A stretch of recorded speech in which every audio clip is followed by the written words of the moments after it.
YouTube viewers, it's Peter here once again from WA Metro Cichlids and Shrimp. How you going? Big shout out to everyone, all my new friends I've made, subscribers, how you going all?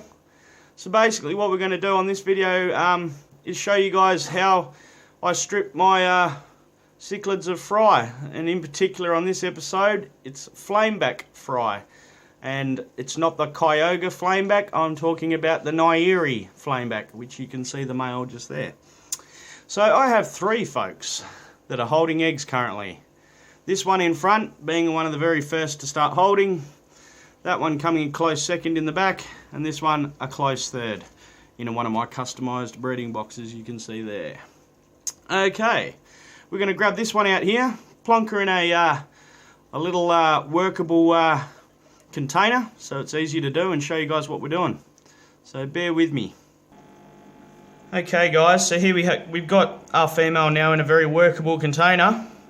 What I'm going to be doing is I'm going to be gently picking her up, like this. I don't want to freak her out too much, just a gentle hold. And I'm just going to use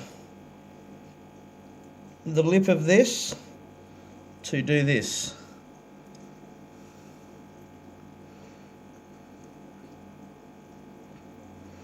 You should be seeing all the little fry popping out of her mouth. We've got a few already. We've got one in there, a couple in there I haven't quite picked up, but we'll get to those guys in a minute. I'm just going to pause the video again, folks. I've just got to get another container handy. So here we go, folks. We've got about 23 little baby flamebacks out of this one clutch. You can see she's... Where is she? She's just there in the container having a bit of a rest. I'm going to double check to make sure there's no more left in there. But you can see, folks, they've still got a little bit of an egg sac.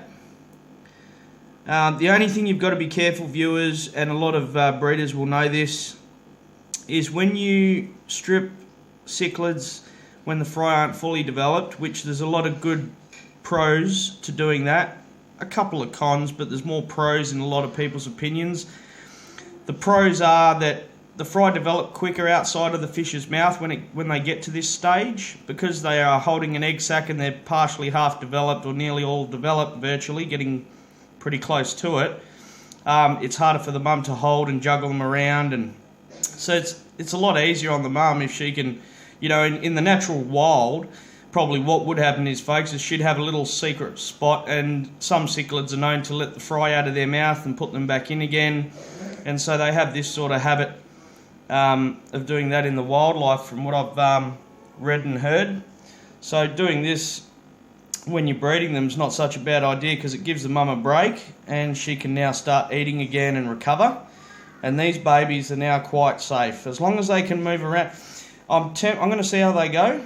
I might put them in an egg tumbler, but once they start moving around, folks, it's not such a huge issue. But getting back to quickly what I was going to recap on just a minute ago, is when you do strip them, if one of these guys haven't got an egg sac and is more developed than the other one, you've got to be careful. Why? Because he'll eat the other one's egg sacs and inevitably kill the other fish. So you've got to make sure when they're like this that none of them are fully developed and the rest have got egg sacs, because you will find that they'll eat the other ones. So, but in this regard, they've all got egg sacs. They're all about at the same development. So we're going to get them into a little breeding box, and they'll be happy to start eating soon, and once they develop. So yeah, once those egg sacs are gone, we start feeding them. So just till then, they're still quite fine on their own.